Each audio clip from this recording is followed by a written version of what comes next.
Hello dears, welcome back to തണ്ട kitchen recipes. ഇന്നൊരു special ബണ്ണാണ് ഞാൻ നിങ്ങൾക്ക് ഷെയർ ചെയ്യാൻ പോകുന്നത്. വളരെ ഹെൽത്തി ആയിട്ടുള്ള ഒരു ബണ്ണാണ്. അപ്പോൾ രാവിലെ നമുക്ക് വളരെ എളുപ്പമാകും. നമുക്ക് ബ്രേക്ക്ഫാസ്റ്റ് ഈസി ആയിട്ട് ഉണ്ടാക്കിയെടുക്കുകയും ചെയ്യാം. ഇതിൽ വെജിറ്റബിൾസും ബീഫ് അതുപോലെ ചീസൊക്കെ സ്റ്റഫ് ചെയ്ത് ഉണ്ടാക്കുന്ന ഒരു ബണ്ണാണിത്. ഇതൊരു ബണ്ണ് കഴിച്ചാൽ ഒരു മീലിന് തുല്യമാണ്. അപ്പോൾ ബ്രേക്ക്ഫാസ്റ്റ് ആയിട്ട് ഇത് കഴിക്കുന്നത് വളരെ നല്ലതാണ്, വളരെ ഹെൽത്തിയുമാണ്. ഇതുപോലെ ഉണ്ടാക്കുകയാണെങ്കിൽ രാവിലെ എന്ത് എളുപ്പമായിരിക്കും അല്ലേ. പിന്നെ നമുക്ക് ഇത് ഡിന്നറായിട്ടും കഴിക്കാം. അപ്പോൾ ഇത് നമ്മൾ ബേക്ക് ചെയ്യണത് ഒരു പാൻ ഉപയോഗിച്ചാണ്. ബേക്കിംഗ് അവണൊന്നും ഉപയോഗിക്കാതെയാണ് ഇത് ഉണ്ടാക്കുന്നത്. അതുകൊണ്ട് ആർക്ക് വേണമെങ്കിലും ഈ ബണ്ണ് ഉണ്ടാക്കാവുന്നതാണ്. അപ്പോൾ ഇതെങ്ങനെയാണ് ഉണ്ടാക്കുന്നതെന്ന് നമുക്ക് നോക്കാം.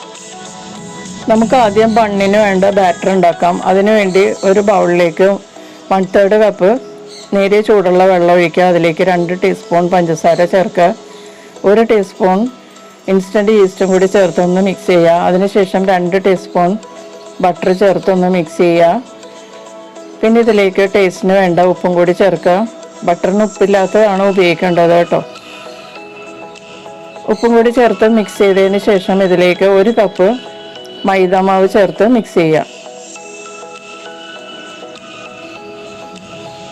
2 കപ്പ് മൈദ ആണെങ്കിൽ ഇതിൻ്റെ ഡബിൾ ഐറ്റംസൊക്കെ ഉപയോഗിച്ചാൽ മതിയാകും. നന്നായിട്ടൊന്ന് മിക്സ് ചെയ്തതിന് ശേഷം കൈകൊണ്ട് നന്നായിട്ട് കുഴച്ചെടുക്കുക.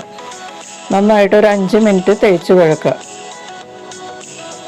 നല്ല സ്മൂത്ത് ബാറ്റർ കിട്ടുന്നത് വരെ നമ്മൾ ഇത് നന്നായിട്ടൊന്ന് കുഴക്കുക.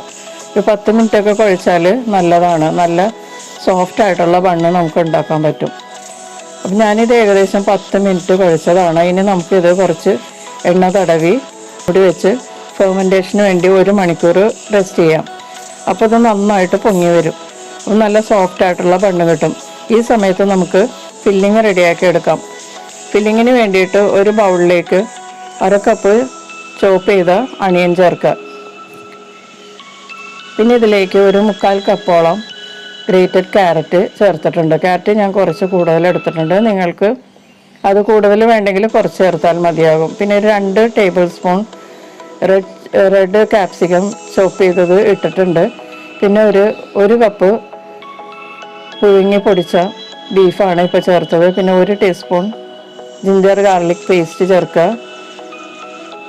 പിന്നെ ഇതിലേക്ക് എരിവിന് വേണ്ടി പച്ചമുളകൊന്നും ചേർക്കുന്നില്ല. ഞാനൊരു 1/4 ടീസ്പൂൺ ബ്ലാക്ക് പെപ്പർ പൗഡറാണ് ഇപ്പോൾ ചേർത്തത്. പിന്നെ ടേസ്റ്റിന് വേണ്ട ഉപ്പും കൂടി ചേർക്കുക. 2 ടേബിൾ സ്പൂൺ കോറിയാണ്ടർ ലീവ്സ് പൊടിയായി അരിഞ്ഞത് ചേർക്കുക. 2 ടേബിൾ സ്പൂൺ മിൻറ്റ് ലീവ്സ് ചേർക്കുക. എന്നിട്ട് ഇതൊന്ന് പതിയെ മിക്സ് ചെയ്ത് കൊടുക്കുക. അതിനുശേഷം ഇതിലേക്ക് 1/2 കപ്പ് ഗ്രേറ്റ് ചെയ്ത ചീസ് ചേർക്കുക. ഞാൻ മോസറല്ല ചീസാണ് എടുത്തിരിക്കുന്നത്. നിങ്ങൾക്ക് ഇഷ്ടമുള്ള ചീസ് ഉപയോഗിക്കാം കേട്ടോ. മോസറല്ല ചീസിന് കുറച്ച് ഉപ്പ് കൂടുതലാണ്. അത് നോക്കിയിട്ട് വേണം ഉപ്പ് ചേർക്കാനായിട്ട്. നന്നായിട്ട് മിക്സ് ചെയ്തതിന് ശേഷം 2 ടീസ്പൂൺ കോൺഫ്ലവറും കൂടി ചേർത്ത് കൈകൊണ്ട് നന്നായിട്ട് കുഴച്ച് വയ്ക്കുക. എന്നിട്ടിത് മാറ്റി വയ്ക്കാം. നമുക്ക് മാവ് റെഡിയായോ നോക്കാം. അപ്പോൾ ഫില്ലിങ് റെഡി ആയിട്ടുണ്ട്. നമുക്കിനി മാവ് നോക്കിയിട്ട് പരത്തിയിട്ട് വേണം നമ്മൾക്കിത് സ്റ്റഫ് ചെയ്യാനായിട്ട്. അപ്പോൾ മാവ് ഇപ്പോൾ 1 മണിക്കൂറായിട്ടുണ്ട്. നന്നായിട്ട് പൊങ്ങിയിട്ടുണ്ട്. ഇതിൻ്റെ എയർ ബബിൾസൊക്കെ കളഞ്ഞിട്ട് ഒരു പരന്ന പ്രതലത്തിലോട്ട് കുറച്ച് മാവ് തടവിയിട്ട് അതിലേക്ക് വെക്കാം.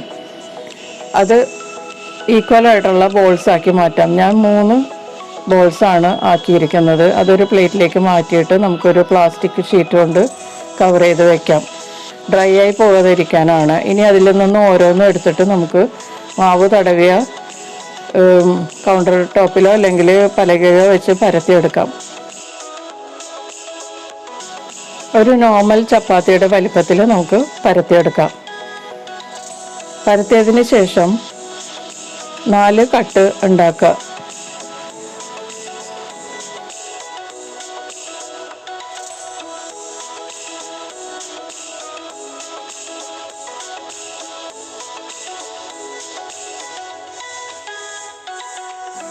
അതിനുശേഷം ക്യാപ്സിക്കത്തിൻ്റെ ഞെട്ട് ഭാഗം കട്ട് ചെയ്ത് കളഞ്ഞ് അതിൻ്റെ ഉള്ളിലെ ഭാഗമെല്ലാം കളഞ്ഞ ഒരു ക്യാപ്സിക്കം എടുത്തിട്ട് ഇതിൻ്റെ നടുക്ക് വെച്ച് കൊടുത്തിട്ട് 2 സൈഡിൽ നിന്നും എടുത്തിട്ട് ഇതുപോലെ കവർ ചെയ്തെടുക്കുക. ക്യാപ്സിക്കത്തിൻ്റെ അരികെ ഭാഗമെല്ലാം നന്നായിട്ട് കവർ ചെയ്ത രീതിയിൽ ഇത് കവർ ചെയ്തെടുക്കുക. അതിനുശേഷം ഇതിലേക്ക് ഫില്ലിങ് വെച്ച് കൊടുക്കുക. ആവശ്യത്തിനുള്ള ഫില്ലിങ് വെച്ചതിന് ശേഷം ബാക്കി 2 ഭാഗവും കൂടി ഇതുപോലെ എടുത്തിട്ട് കവർ ചെയ്യാം.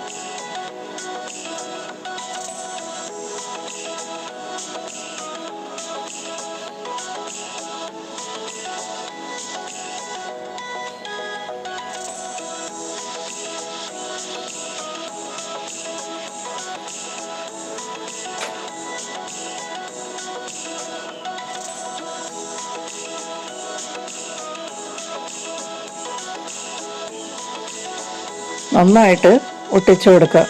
മാവ് പ്രസ് ചെയ്താൽ മതിയാവും, അത് നന്നായിട്ട് ഒട്ടിയിരുന്നോളൂ. നമുക്ക് വേണമെങ്കിൽ വലിച്ച് നീട്ടിയെടുക്കാവുന്നതാണ്, അഡ്ജസ്റ്റ് ചെയ്യാം. ഫുള്ള് കവർ ചെയ്യേണ്ട, ടോപ്പ് ഭാഗം ഓപ്പൺ ആയിട്ടിരിക്കത്തക്ക വിധം നമ്മളിത് അഡ്ജസ്റ്റ് ചെയ്ത് ഒട്ടിക്കാം. ഇതുപോലെ നമുക്ക് ബാക്കിയുള്ളതും റെഡിയാക്കി എടുക്കാം. നമുക്കിതൊരു ബേക്കിംഗ് ട്രേയിലേക്ക് മാറ്റാം. ഞാനൊരു ബേക്കിംഗ് ട്രേയിലേക്ക് 3 എണ്ണവും സ്റ്റഫ് ചെയ്ത് വെച്ചിട്ടുണ്ട്. ഇനി നമുക്കിതൊന്ന് എഗ് വാഷ് ചെയ്ത് കൊടുക്കാം.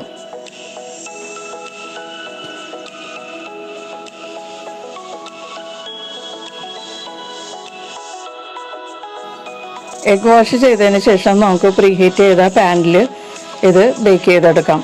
ഞാനിത് ഓവണില്ലാതെ പാനിലാണ് ബേക്ക് ചെയ്യണത്. അതുകൊണ്ട് ആർക്ക് വേണമെങ്കിലും ഈ ബണ്ണ് ഉണ്ടാക്കാവുന്നതാണ്, ഈസി ആയിട്ട് ഉണ്ടാക്കിയെടുക്കാം. പ്രീഹീറ്റ് ചെയ്ത പാനിൽ 35-40 മിനിറ്റ് ലോ ഹീറ്റിൽ കുക്ക് ചെയ്താൽ നമ്മളുടെ ഈ ബണ്ണ് റെഡിയാകും. ഇപ്പോൾ 35 മിനിറ്റ് കഴിഞ്ഞിട്ടുണ്ട്, 40 മിനിറ്റ് ആയിട്ടില്ല, 38 മിനിറ്റ് കഴിഞ്ഞിട്ടുണ്ട്. അപ്പോഴേക്കും നമ്മളുടെ ഈ ബണ്ണ് റെഡി ആയിട്ടുണ്ട്.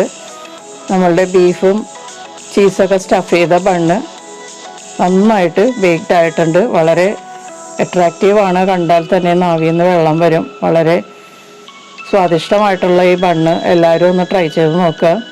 വീഡിയോ ഇഷ്ടപ്പെട്ടാൽ ലൈക്ക് ചെയ്യുക, ഷെയർ ചെയ്യുക, പിന്നെ നിങ്ങളുടെ ഫീഡ്ബാക്സൊക്കെ അറിയിക്കുക. പിന്നെ മറക്കാതെ എൻ്റെ ചാനൽ സബ്സ്ക്രൈബ് ചെയ്യുകയും ബെല്ലൈക്കൺ എനേബിൾ ചെയ്യുകയും ചെയ്യണം കേട്ടോ. അപ്പോൾ നമുക്ക് വീണ്ടും മറ്റൊരു റെസിപ്പിയുമായിട്ട് കാണാം. Thank you.